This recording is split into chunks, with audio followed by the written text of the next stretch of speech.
Senhor presidente, senhoras e senhores parlamentares, é muito difícil falar depois que fala um jurista, né?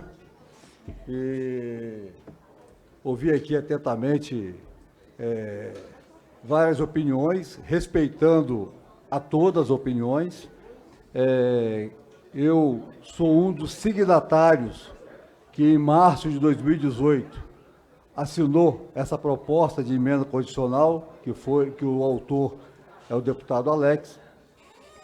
Lógico que eu gostaria antes de fazer alguns questionamentos e diria que o que mais me deixa triste não é discutir o mérito da PEC, é o momento que está discutindo o mérito dessa PEC e a forma que está fazendo essa discussão. Eu creio que as nossas leis têm que respeitar o princípio da impessoalidade.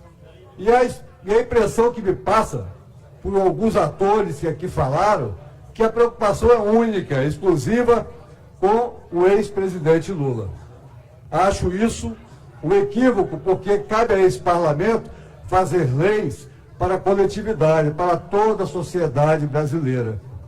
E eu não poderia, de forma alguma, também deixar de opinar pela minha posição, porque é uma posição de convicção.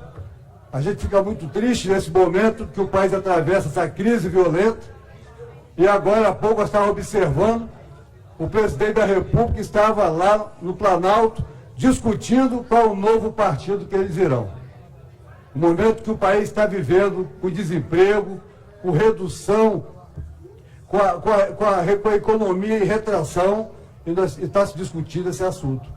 Sabemos que esse governo que está aí, porque falar ser favorável à proposta do constitucional não quer dizer que eu sou favorável ao que este governo está fazendo pelo Brasil. Muito pelo contrário, muito pelo contrário. Este governo não se posiciona. A gente fica até triste quando começa a discussão aqui de agentes ligados ao governo, que começa com o processo de acusação. Ouvi aqui atentamente, um falando que o outro cometeu ilegalidade, aí daqui a pouco se devolve a crítica, se devolve a acusação. Eu até me lembrei, porque fala muito do cristianismo aqui, fala muito que são cristãos, até me lembrei do exemplo de Jesus Cristo, que quando aquela senhora foi flagrada em adultério e foi levada a Jesus, Jesus disse o seguinte: olha, quem nunca pecou, que joga a primeira pedra. Então, neste momento aqui, nós não podemos ficar discutindo quem tem mais culpa e quem tem menos culpa. Eu acho que temos que se debruçar em cima dessa proposta de emenda constitucional. Não sou jurista, sou um médico, talvez não tenha esse conhecimento aprofundado, mas eu diria que o Brasil, até 2009, se aplicava a condenação provisória em segunda instância. Até 2009 se aplicava a condenação provisória em segunda instância. De 2009 a 2016, houve uma alteração, é verdade, houve uma alteração. Inclusive, essa alteração, ela penalizou e mudou até o futuro desse país, porque eu tenho certeza absoluta, se ela tivesse sido alterada em 2016, com certeza o resultado da eleição brasileira seria outro resultado. Mas aí é um assunto que se vai discutir posteriormente e não é um assunto de pauta dessa proposta de emenda constitucional. Eu quero, senhor presidente, dizer que assim, que a gente fica muito frustrado com esse debate aqui. Você imagine que a Câmara Federal, e é bom que a população ouça isso, ela parou suas atividades para poder discutir essa proposta de emenda constitucional. Não tinha necessidade dessa casa parar para essa finalidade. Até porque são 513 parlamentares e essa comissão funciona com um quórum de 34 parlamentares. A casa podia estar funcionando, mas infelizmente essa casa às vezes está muito mais preocupada em jogar para a plateia do que de fato resolver os problemas da sociedade, que não é diferente com o Palácio do Planalto, que passa o tempo todo discutindo factoides. E, senhor presidente, eu gostaria, se o senhor me permitir, já que eu não sou um jurista, eu pedi à minha assessoria jurídica que fizesse um parecer técnico em relação ao meu voto. Porque, como eu não sou um jurista, eu gostaria de falar isso de uma forma realmente em que eu tivesse respaldo naquilo que eu estou falando.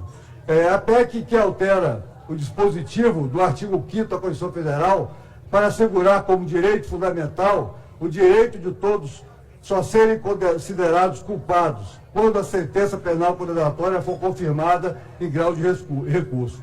A PEC ora em análise passou a ter relevância, tendo em vista as constantes mudanças de entendimento do Supremo Tribunal Federal sobre o tema. Sobre esse ponto, e de maneira muito breve, pode-se traçar a seguinte cronologia acerca do entendimento do tribunal. Até 2009, entendia ser possível a execução provisória de pena, ou seja, era possível o início do cumprimento da pena quando a segunda instância prolatava acordo condenatório. Entre 2009 e 2016, o STF passou a entender o oposto, ou seja, que não era possível a execução provisória da pena. Em outras palavras, réu só cumpria a pena após o trânsito e julgado da sentença penal condenatória. Em fevereiro de 2016, mais uma vez, o STF mudou seu entendimento, autorizando a execução provisória da pena. Esse entendimento perdurou até novembro de 2019, quando o STF, mais uma vez, voltou atrás para estabelecer que o cumprimento da pena somente se daria com o esgotamento de todos os recursos. Esse é o atual entendimento do tribunal acerca do tema. Em todas as decisões do STF, a tese vencedora sempre ganhou por maioria de votos. Nunca houve unanimidade em todas as decisões do Supremo Tribunal Federal, o que reflete a amplitude da divergência. Há inúmeros argumentos no sentido de ser possível a execução provisória da pena. O primeiro é no sentido de que a execução provisória da pena não ofende o princípio constitucional da presunção da inocência. Segundo esse entendimento, a presunção da inocência só existe até o segundo grau. Após exaure-se este princípio, até porque os recursos contra a decisão de segundo grau, seja recurso especial ou recurso extraordinário, não se prestam a discutir fatos e provas, apenas matérias de direito. Outro argumento utilizado é o fato dos recursos especial e extraordinário não ter efeito suspensivo. Sendo assim, a decisão condenatória em segunda instância já poderia ser cumprida de imediato, ainda que provisoriamente. Ademais, entende as vozes defensoras dessa corrente ser possível o estabelecimento de certos limites ao princípio da presunção da não culpabilidade, da presunção de inocência. Assim, a presunção de inocência não impede que, mesmo antes de trânsito e julgado, o acórdão condenatório produza efeitos contra o acusado. Além, a execução da pena, na pendência de recurso de natureza extraordinária, não compromete o núcleo essencial do pressuposto da não culpabilidade, desde que o acusado tenha sido tratado como inocente no curso de todo o processo ordinário criminal, observados os direitos e as garantias a ele inerentes, bem como respeitadas as regras probatórias e o modelo acusatório atual. Também há argumentos no sentido de que é necessário equilibrar o princípio da presunção de inocência com a efetividade da função jurisdicional penal. Nesse equilíbrio, deve-se atender não apenas os interesses dos acusados, como também da sociedade, diante da realidade do intricado e complexo sistema de justiça criminal brasileiro. Para finalizar, os defensores da tese apontam que o Brasil é um dos únicos países do mundo a executar uma condenação apenas após o esgotamento de todas as instâncias.